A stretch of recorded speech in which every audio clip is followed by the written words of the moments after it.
그날은 우리 민수의 새학기가 시작된 지 얼마 지나지 않았을 때였다.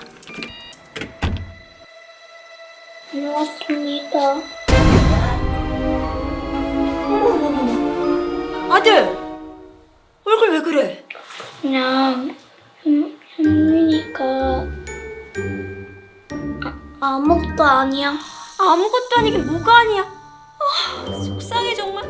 뉴스에서만 보던 학교 폭력, 그것이 민수에게 닥칠 거라고는 상상도 하지 못했다.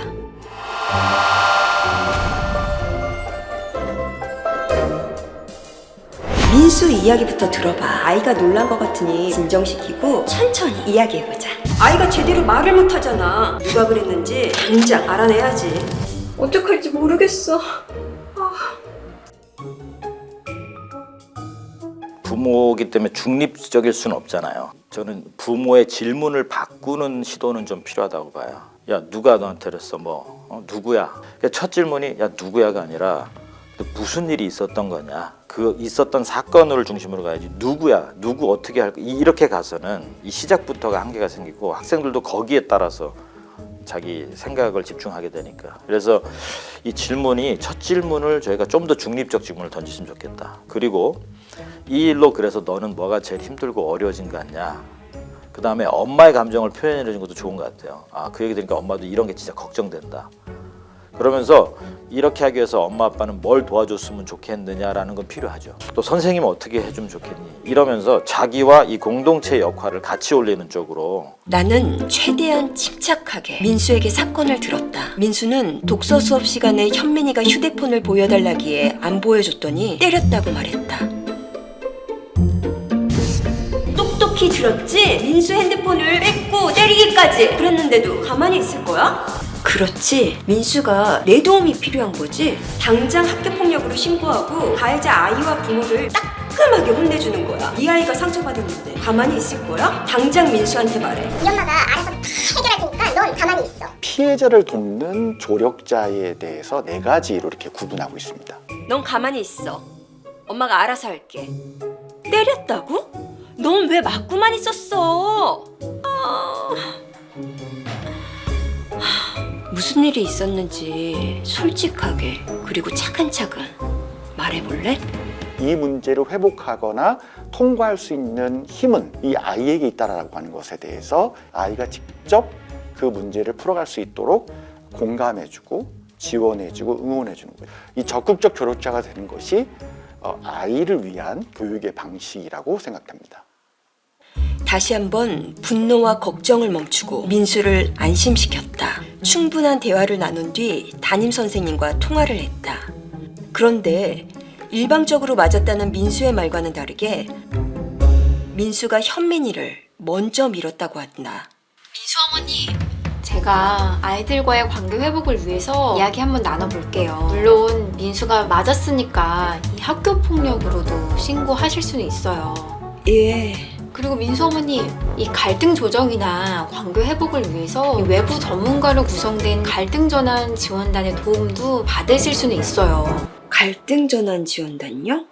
조정이고 나발이고 무슨 갈등 전환 지원단이야. 강력하게 처벌을 원한다고 해. 우리 아이를 때린 애를 다른 반으로 보내던지 당장 전학 보내달라고 해. 담임 선생님 말로는 평소에 우리 민수랑 현민이랑 친했다고 하는데 일단 얘기를 더 들어봐야. 학교에서 일이 커질까봐 처벌은 안 하고 사건을 축소하고 은폐하려고 수작 부리는 거잖아. 학교폭력으로 신고를 해야 된다는 경우에 신고를 하신 다음에 이제 심의를 하게 되면 바로 이 아이와 이 아이가 분리가 되고 서로 이야기할 수 있는 시간이 없어져요. 그리고 뭐 서면 사과를 하세요, 무슨 어떻게 하세요 라고 해서 조치가 취해지고 나면 이 상처를 받은 아이는 끝났어요. 근데 상처가 해결이 안 돼요. 그리고 그 어떤 피해를 주었던 그 아이는 끝났어요. 난 다 했고 조치도 받았고 이제 자유가 된 느낌이죠. 떳떳해요. 근데 상대방 아이는 아직도 아파요. 이렇게 되는 경우가 거의 다라고 보시면 돼요. 근데 원했던 건 진심 어린 사과잖아요. 그래서 그거를 원하신다면 신고를 하신 후에 바로 이제 심의로 올라가기 전에 중간에 갈등 전환이라는 걸 할 수 있는 게 있어요. 그래서 그거를 신청을 하시면 이야기를 할 수 있어요. 이것이 학교에서 어떤 분들께서는 혹시 학교 폭력을 은폐하려고 오해하시는데 전혀 그렇지 않고요. 진심 어린 전문가의 입회하에 상담할 수 있는 그런 기회가 필요하잖아요. 갈등 전환 지원단이라는 것이 강원도교육청에 있으니까.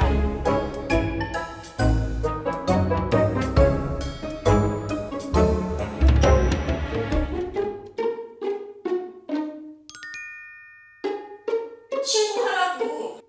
학폭 신고. 법이 왜 있어? 이럴 때 써먹으라고 있는 거 아니야? 그래. 아무래도 안 되겠어. 죄를 지었으면 벌을 받아야지. 맞아.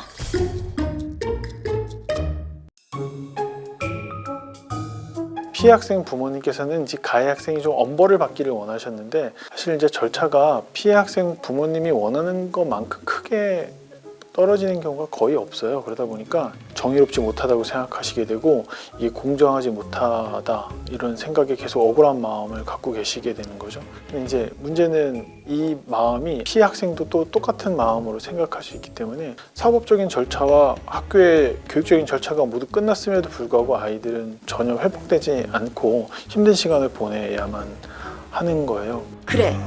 결심했어. 결정했어. 강력한 처벌이지. 제발 아이를 위해 현명한 선택을 하길 바랄게. 그런데 진짜 네 말대로 해결이 잘 될까?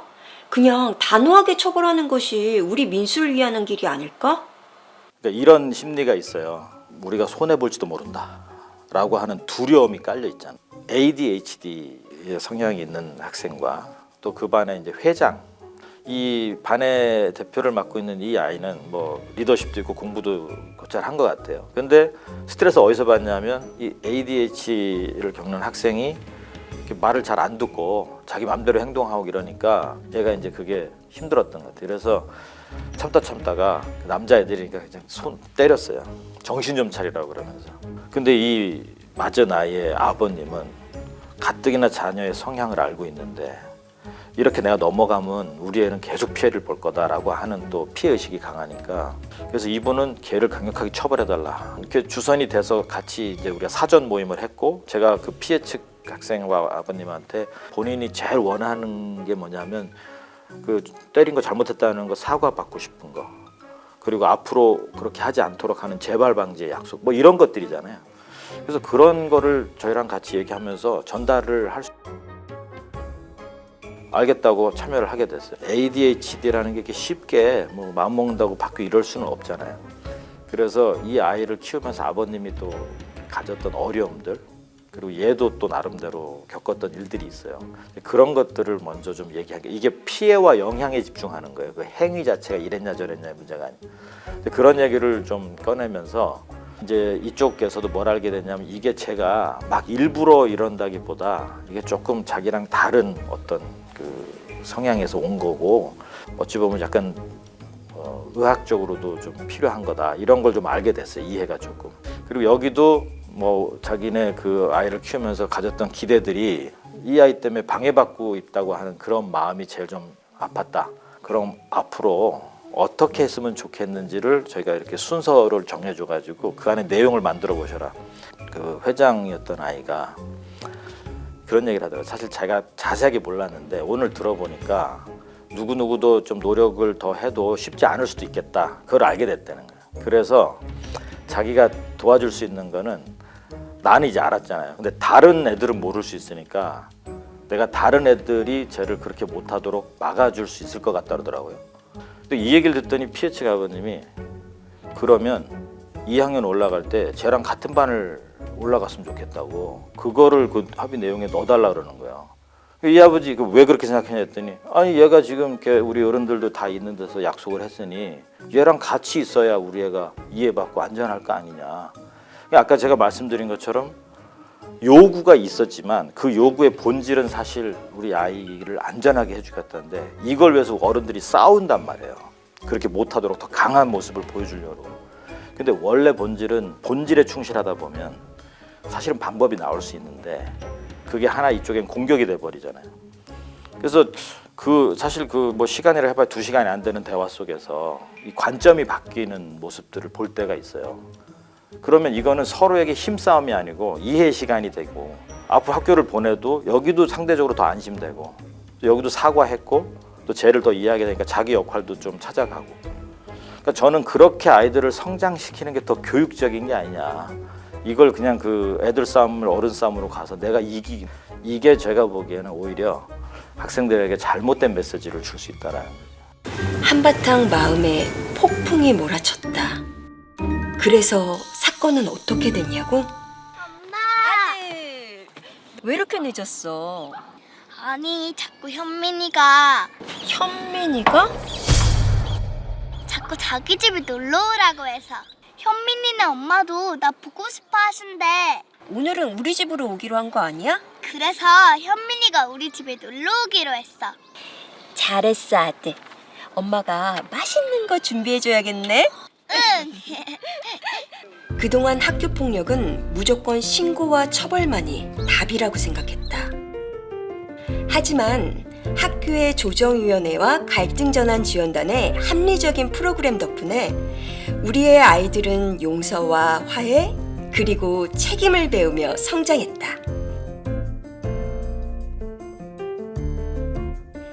그리고 나도 부모로서 성장했다.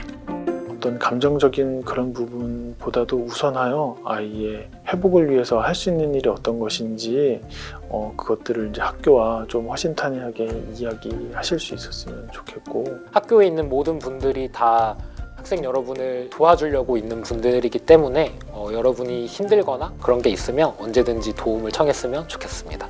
우리가 함께하면 변할 수 있다는 걸 초등학교 때부터 경험하고 자라나서 어른이 되는 거잖아요. 부모님들과 저희가 함께 세상을 바꾸는 것이 아닌가. 정말 대단한 일을 하고 계신 거거든요. 항상 교육 현장에서 평화로 가는 길은 없다. 평화가 곧 길이다라고 하는 말을 항상 생각합니다.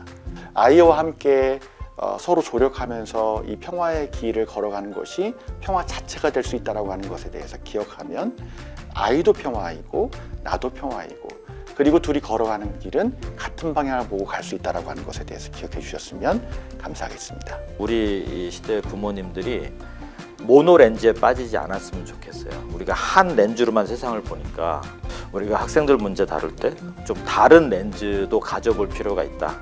학생들이 안전하고 건강하게 자랄 수 있는 환경은 또 저희들의 질문에서부터 관점에서부터 생긴다는 거 잘 기억해 주시기를 당부드립니다.